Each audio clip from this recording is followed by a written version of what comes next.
So hello. Welcome back to another episode. Today is going to be book 28, right, Chris? Yep, book 28. It is Infinite Possibilities, The Art of Living Your Dreams by Mike Dooley. So fun backstory on this book a little bit. The guy that's the author of this book, I don't know how I stumbled upon this years and years and years ago, but you ever heard of those like notes from the universe, emails you get in the morning? So this is the guy that does the notes from the universe. His name is Mike Dooley, and I got his like notes from the universe for years. Actually, I journaled about him at the last like the last couple of weeks of my daughter's journal that I was keeping for her that I wrote the book about. Anyway, as I was going through this, I always saw his little ads, the daily emails he would send from the notes from the universe or whatever. I was like, oh, Infinite Possibilities sounds like a cool book. I'll check it out someday. So on a whim, I decided I wanted to go down and embark on this thing because, this guy's all about the universe and meta and all this other stuff. I thought, hey, this would be a fun little adventure and we'll see how it goes. So that's really what this book is. It's about the spiritual nature of what it takes to find happiness and fulfillment, through the metamorphosis of consciousness that is taking place. At the end of the day, like it was an interesting, fun read. The reflection title on this book is Thoughts Become Things. That's really what a lot of this main book was about the concept that thoughts become things. Whatever you think manifests itself into this world, good or bad, whatever it may be. I know, Blake, I know you've talked a lot about visualization boards and things like that. I think this is really the kind of beginning of that, and then it leads into thoughts become things, which become a visualization board, which become people's focus, and then it becomes reality, right? Whatever you think, like that's the beauty of our imagination is our superpower, and the idea that we can literally conjure up things that don't exist in this world and mash up different concepts all together and somehow bring it into reality is pretty remarkable. So my personal reflection on the idea of thoughts become things is about the book that I wrote for my daughter, or that I wrote with my daughter. This was probably around early July of 2020. I was almost done writing my journals for my daughter. Her birthday, her original due date was July 13th.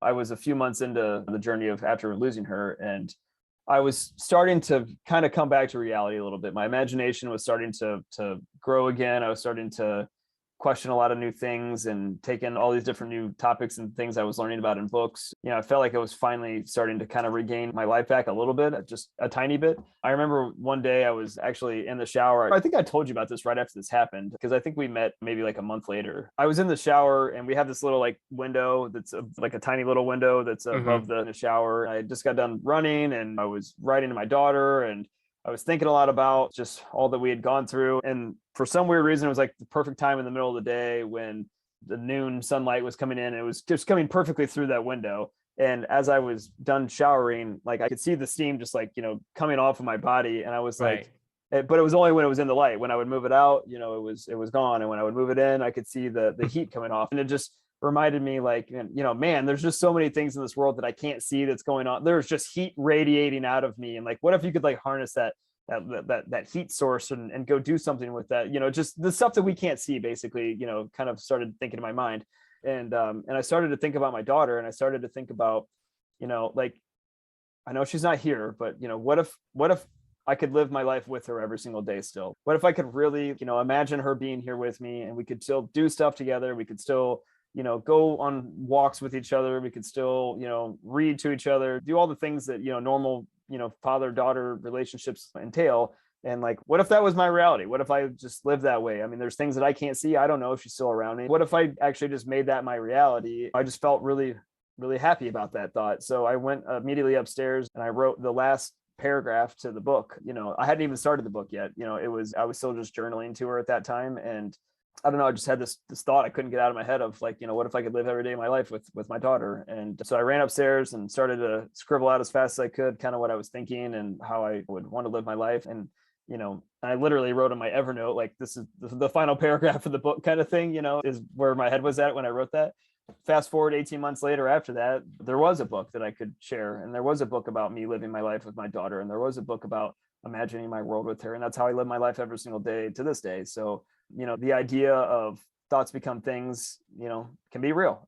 And in my personal opinion, I know people can skew it and, turn it into a million different ways. But I mean, at the end of the day, every new idea, every thought, every new creation that comes in this world, every way that you live your life, however you want to live your life, all started with a thought at one point in time, and it's up to you what you want to do with that. But for me, I want to live my life with my daughter every single day, and that's what I try to do. So the question for you guys is, well, love to get your thoughts on the reflection and your thoughts on thoughts become things, and then we can answer the question, I guess. But open up the floor to the rest of the group here.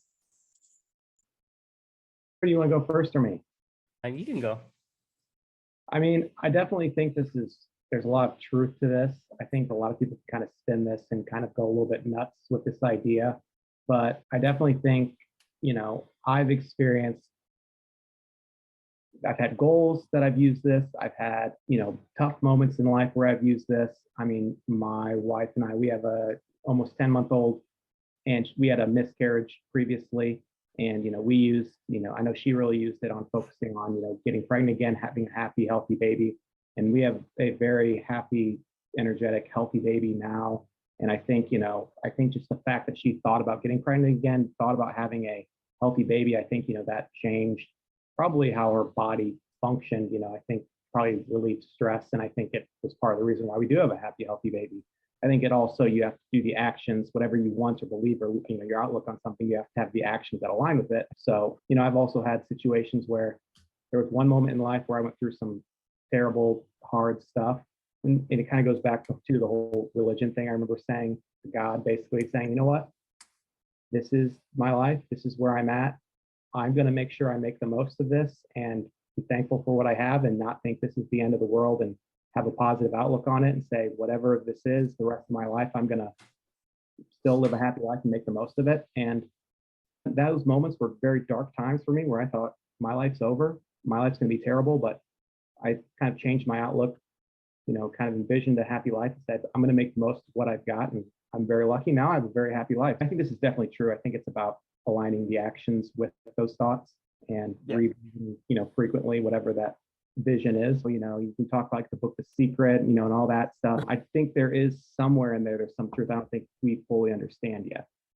Well, I think the literal reality is everything did start with a thought in somebody's head. None of the stuff in this world that the humans live in exists unless we make it. So the literal aspect of it definitely exists. I think you can get a little kooky sometimes with this stuff, but at the same time, there's some truth to. I think you made a really good point of tying action to the thought for it to ever become a thing. Like, that's the most important thing. Like, the book didn't become a book unless I spent every single day writing to my daughter and writing the book out. I don't live every day of my life with my daughter still by, I perform actions with, her and I every single day, like that's how I live with my daughter. I live my values for her and living for two. But you're right. I think a lot of people forget the action point of all this. They think they can just think something and it just becomes, like it's not how that works. Funny when you look at I think, again, the book, The Secret, I think there are some good things that people should apply to their lives in that. They also talk about one point, someone's like thinking about getting rich and checks start showing up in the mail. And it's like, that's not how usually these things work. Right. What do you got?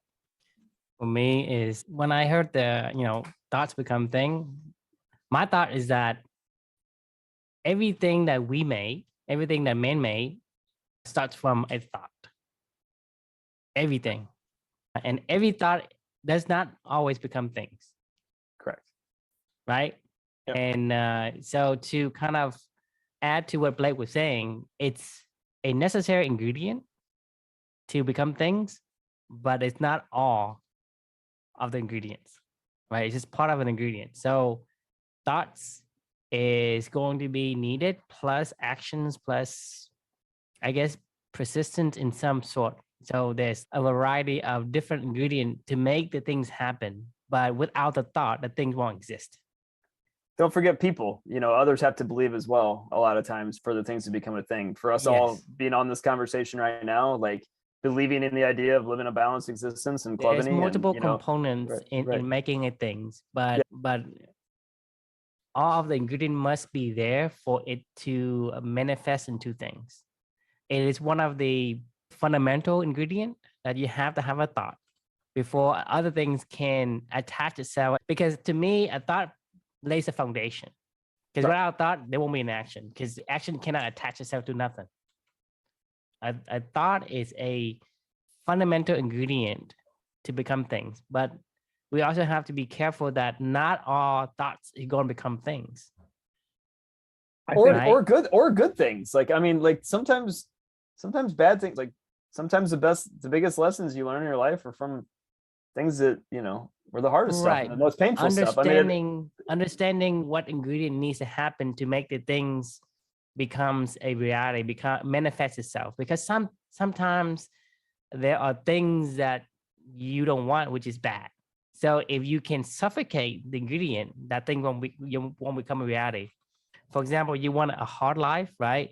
You believe everybody's out to get you, then you will have a hard life, because your thoughts create that foundation, and you put the actions and you put the fire into that thought, it will become a reality. You're going to become paranoid. You become distressed. You become stressful. You're going to have bad health, right? So it's understanding the fundamental. To me, it's both bad and good, depending on what it is that you're trying to concocting. Right? I think that analogy of it's an ingredient to a recipe, I think that's a really good way to put it. One, what are the other ingredients you feel like, because first, thoughts become things. I think it's thoughts, but I think it's other things. What are the other key ingredients? And then two, there's also the whole thoughts of, hey, this is my thought. I'm going to do this. I'm going to live this way, and this is going to be the result. Where you do that, and then you get to the result, and you realize, wow, this is not the result. Something bad can happen from it. I want to invest. I want to be wise with my money. Stock market crashes. Well, that was, you might manifest this thought. I guess kind of curious on your guys' thoughts on, how thoughts and positive thinking and believing in something can bite you in the butt. It's like a baby to me. Like for Luca, right? For Cooper, for Trieu, for all your girls, like for all your little armies of girls. For when the thought is like the baby in an embryo, right? Then it comes into this world and you need people to nurture it, to care for it, to put deliberate action. Like a baby can't survive on its own. I mean, that's by nature, right? You need other people. You need an army of people to help support that infant to grow and develop and nurture it and all that other good stuff. But at the end of the day, you have no control over what Cooper's going to be. The second ingredient you would say is people? Deliberate action and people. I mean, deliberate action in a community. Like, I mean, you need, for an idea to take hold in this world and to become a thing, other people have to agree that it is a thing, right?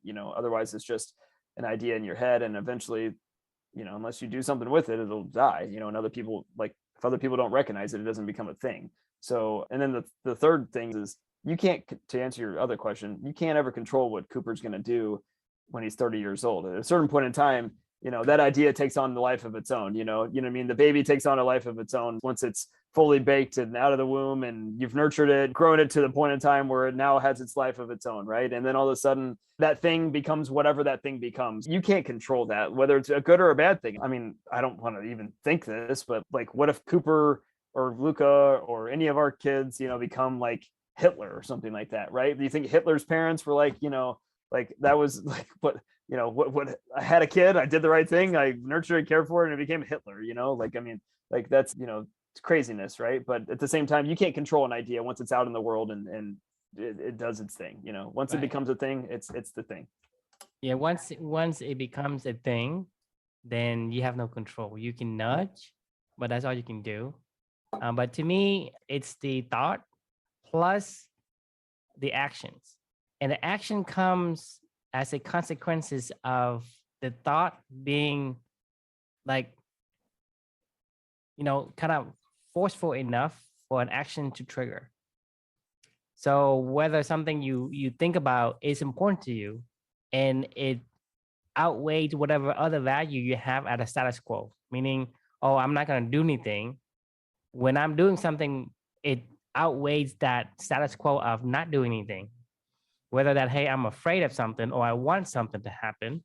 So you trigger an actions, and the actions in itself supports the idea, right? The idea triggers the action, and action supports the idea to make that becomes a manifestation of something. So the idea becomes some sort of reality. And then after that, which becomes a baby, meaning that you can't really control and you can't really dictate what it needs, what it will become. Because it's, to me, at the end of the day, it's about a lot of luck, and randomness is also an ingredient of that. thing becoming something. Agreed. I think too, one thing my mind goes back to is the whole thing of balance, because I think, you can say, I really want to be healthy, or I really want, whatever it might be, and it can be your main focus and obsession. But if you don't have the balance in the other areas, how it can have negative effects in other areas of your life. I want my kid to be really smart. You constantly are trying to push them to be smart and only focus on, they get good grades, they're constantly learning, but you don't, the balance is this an emotionally healthy baby? Is this someone who feels loved and cared about? Do I let them explore their own, their own interests? Like, I think it's, going back to that balance and looking at whatever that goal is and tying in the balance of your entire life, or entire being, or whatever it is. I think that, that's super important, because you can end up with maybe get to your goal, but have negative effects. Yeah. Like, I don't know why I always immediately go to Tiger Woods whenever I think of like thoughts become things, become something bad, right? Initially it started off with this kid with a dream, staring at his Jack Nicklaus poster going, I'm going to hit 18 majors or whatever the number was, and he'd spent his entire life like focusing on that, but he forgot all the other dimensions of his world. And then that thought eventually started to become something real, and it snowballed and it snowballed. And then all of a sudden it blew up. Like you said, like, you can control a thought to a certain extent when it becomes a thing.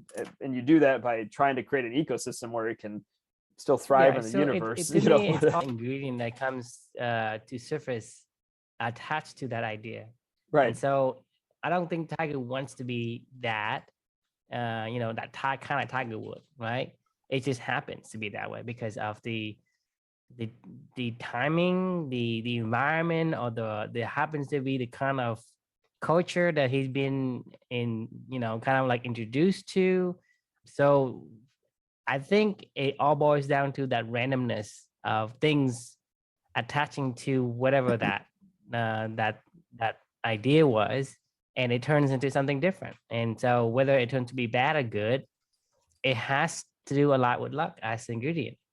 I think luck is a big part of it, but I kind of in a way disagree. I think it's part of it is that self, I guess understanding of having a check in with yourself to say, is this affecting other areas of my life? Yes, but that to me, that's part of luck though, because you don't value balance, right? Unless the balance ingredient somehow randomly attached to you. Yeah. You, me, and Chris have the luck of coming across balance, and we value that balance right now. Other people don't. They haven't come across that ingredient. So even if I go and tell Tiger Goodwood right now, you need to have balance, he say, well, I don't know what that is. Who are you to tell me what is balance? Right. So that's a good point. And is that luck? I see where you're coming from on that.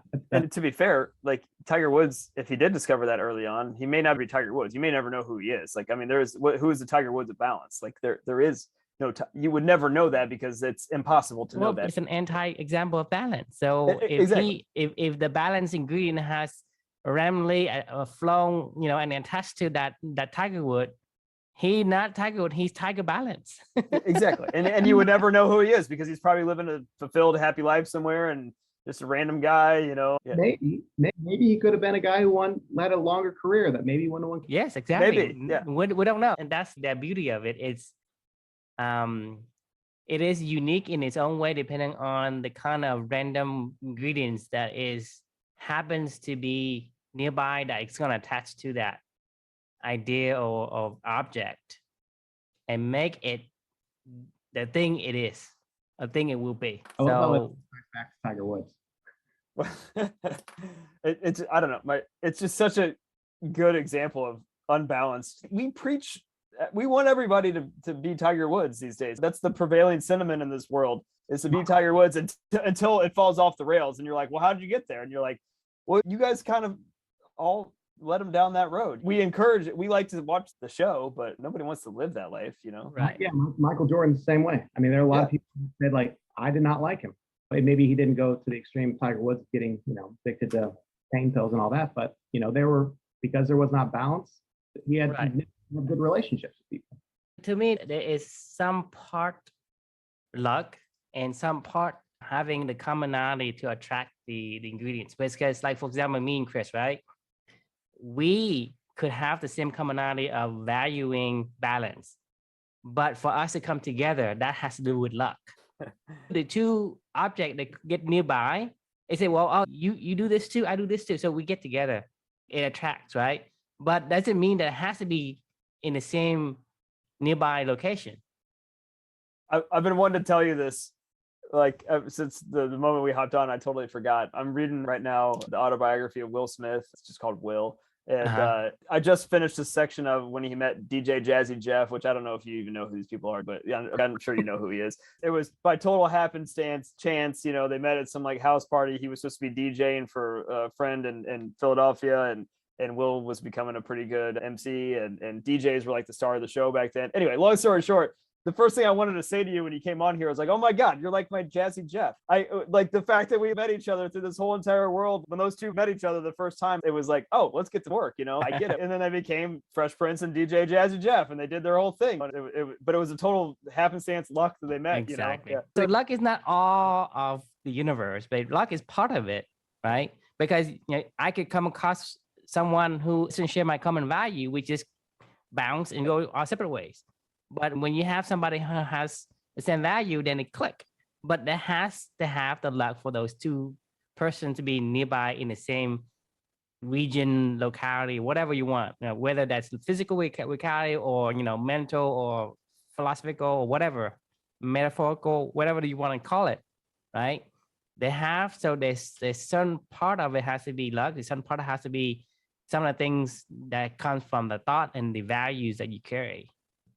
I would encourage people have something they want to manifest, think about, they want, do, become, whatever. I would say my piece of advice, if anybody watched this, is find your Jazzy Jeff first. That's going to help you kind of get find that first, because that's going to help you whenever, that next step then is to figure out what that thing is. But I think that is really, I think, the core to. I love that, but I would argue the step one is to know yourself really well. Okay. Step two is to live the life that you say you want to live from knowing yourself. Then step three is find your Jazzy Jeff, and then get to work. And then the sky's the limit from there. I'll say when you talk about living it, I think you should find that person that's going to help you live it, because I think some people really need that support group to live it. But I think what you're saying is 100% actually, you're right. If you don't know yourself first, that is the first step. You're right. Yeah.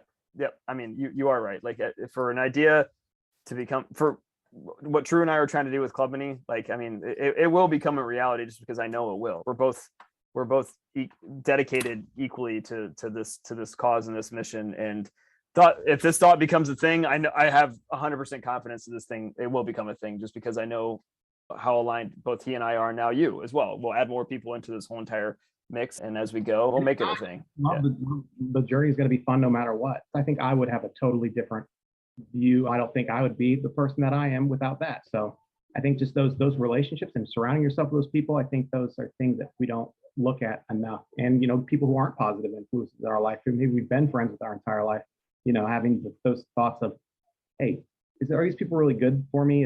Are they moving me in the right direction? And sometimes you have to distance yourself or cut ties with those people, which is very challenging. Yeah, I couldn't agree more, man. I think you need to, if you want to make your dreams or visualizations or good or bad things happen, look at the people you surround yourself with, and that'll be a good indicator. And the same goes for you, Trieu. Appreciate it, man. Awesome. Any final thoughts, closing thoughts before we leave this one and move on to the next one tomorrow? Yeah, do what you believe. I agree. Yeah, right? live what you believe. Yeah, exactly. Yeah, I like it. So the question for anyone out there listening is, what do you really believe in? And I guess the second follow-up question should be, is how do you make that thought become a thing? Keep learning, and we'll see you all tomorrow. Yep, sounds good.